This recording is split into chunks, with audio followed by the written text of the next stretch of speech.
Assalamualaikum, welcome back to my channel. Esa Razali di sini. So sekarang you guys ada dekat dalam new series which is we call it The Talk. So The Talk, we gather all the creative people yang aku pernah kerja secara langsung ataupun tak langsung. The whole objective is to give back to the society lah. What we go through, what is our experience, we share our thoughts, we have a discussion in this particular series. Orang-orang yang aku jemput juga datang dari pelbagai bidang lah. Lecturer, photographer, videographer, director, scriptwriter, producer, DOP, YouTuber itself. Just enjoy it. Welcome to The Talk. Assalamualaikum. Waalaikumsalam. How are you doing? Sihat-sihat, Alhamdulillah. Alhamdulillah. Okay, that's good. Today, aku ada invite one of my friend. Agak lama agak kita dah berkawan. So, aku panggil dia AJ. Nama penuh dia, bukan nama penuh. Nama yang selalu dipakai commercial, Azwan Jupri jugalah. So, maybe AJ boleh introduce himself lah to all the audience out here lah. Okay, Assalamualaikum guys. Macam Ihsan cakap tadi, boleh panggil AJ je. Ataupun kalau biasa orang kenal sebagai Azwan Jupri. So basically aku adalah seorang YouTuber. Nama channel YouTube adalah Azwan Jupri.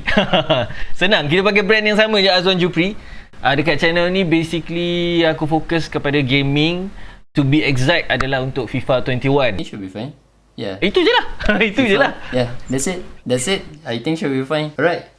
So, aku rasa kau nak start dengan mana dulu? What people out there need to know before they start a YouTube channel? Okay, this is based on my personal experience. Apa yang aku boleh cakap, lain orang dia akan ada experience yang berbeza, but more or less on the, orang kata, asas dia lebih kurang sama lah. Okay, benda first yang aku rasa orang kena tahu sebelum start YouTube adalah you don't need expensive gear. Okay, alright. So that is the you first. don't need expensive gear. So tak perlu macam high level ataupun professional level of gear lah. Tak perlu. Sebab kebanyakannya kita tengok YouTuber yang meletup, permulaannya memang amateur, and then you akan upgrade from there sikit. Kebanyakan daripada kita nampak kalau orang start YouTube ni kan, dia akan cari idola ataupun dia akan cari reference in the market. Dan kesilapan kebanyakan daripada kita adalah kita tengok orang yang memang dah berjaya.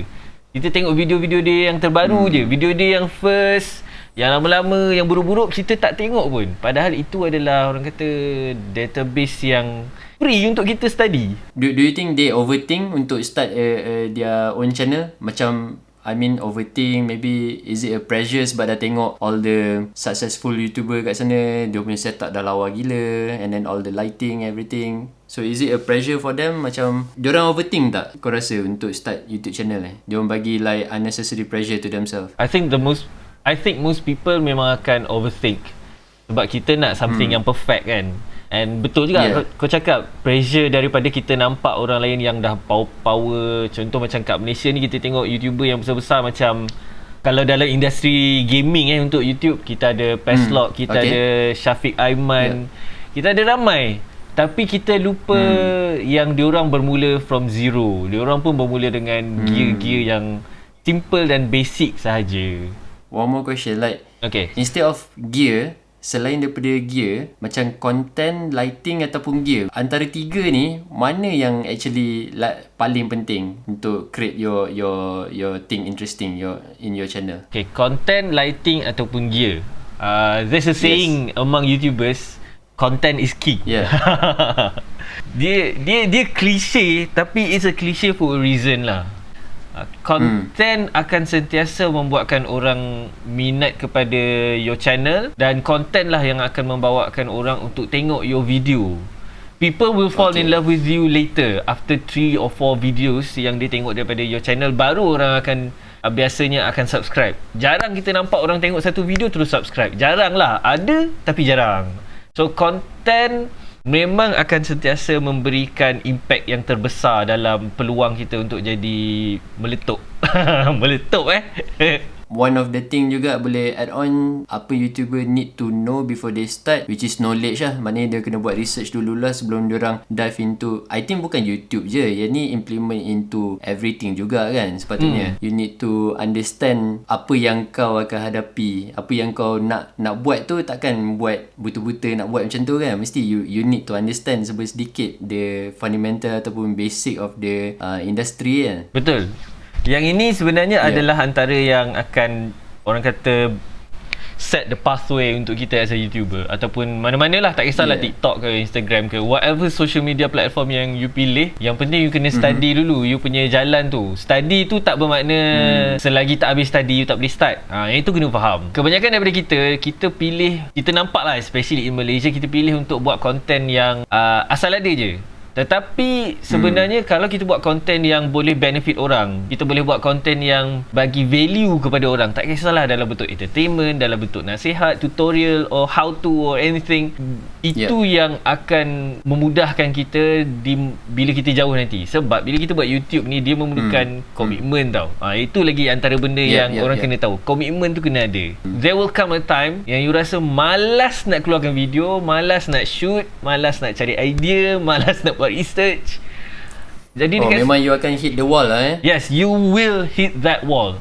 Sama ada seminggu, sebulan, setahun, you will inevitably hit that wall. Tapi apa yang akan membuatkan you boleh pecah dinding tu adalah kalau you tahu you punya jalan tu kat mana. Maksudnya you have to narrow down and pick a niche. Bab niche ni adalah antara benda yang orang macam blur sikit. Niche ni benda apa kan. Senang cerita macam ni lah. Senang cerita, kita cari fokus, kita cari apa yang kita nak buat. Macam contoh you yourself, you make vlog, tapi vlog you dia ada macam lebih kepada menarik minat fotografer, videographer. Sebab I perasan you ada buat tutorial on lighting and stuff kan. Lebih kurang macam Peter McKinnon Malaysia lah kan. Oi, a big label tu. Tapi itulah dia.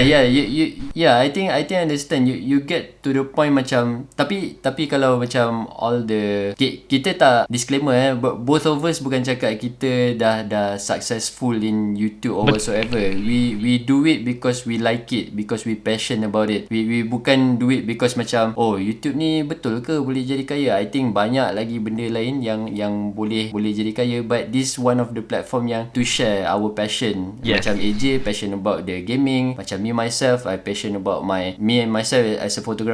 This how I express one of the channel. Ada je tempat-tempat lain cuma tak pernah share. So this one of the platform yang video based. I think it's a good platform untuk kita share. Walaupun macam the first question yang aku tanya dekat AJ, so budak-budak ni overthink ke, is it pressure for them ke? I think as a normal human being, mungkin you need a bit pressure lah in your life untuk get to where you are. Setuju? 5 years down the road, 6 years down the road.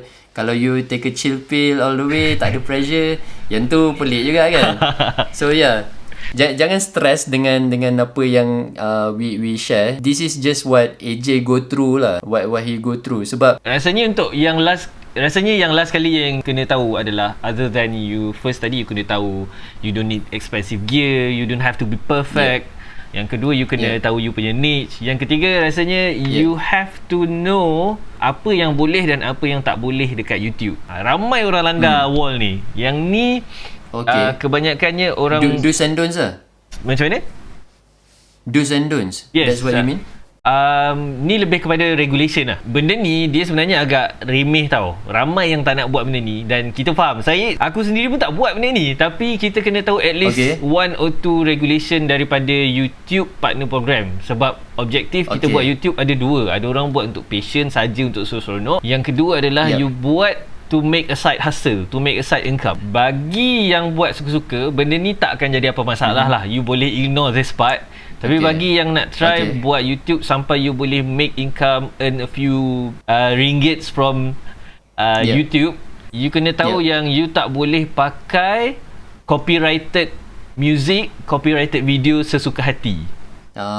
Okay, understand. Benda because ni that's belong to other people properties lah. Yes. Dia bukan dari segi ethical atau tak tau. Dia dari segi you punya channel boleh kena strike down. Even worse kan. You just imagine you dah monetize ke whatsoever kan, and then you 1-2 video you pakai video yang tak ada free copyright. That's quite bad. So macam benda ni, kalau katakan yang ni mungkin topik lain lah, tapi kita bagi tips sikit. Kalau katakan you perlukan background music yang free untuk YouTube video, actually YouTube ada provide audio library yang free, you boleh guna. orang kata apa, get drowned in my own words. It's okay man. Aku pun selalu biasa kalau aku dah apa? Dah panas. Dah edit tu semua kan. Dah panas engine kan. Time aku edit macam apa pun dia aku berlaku.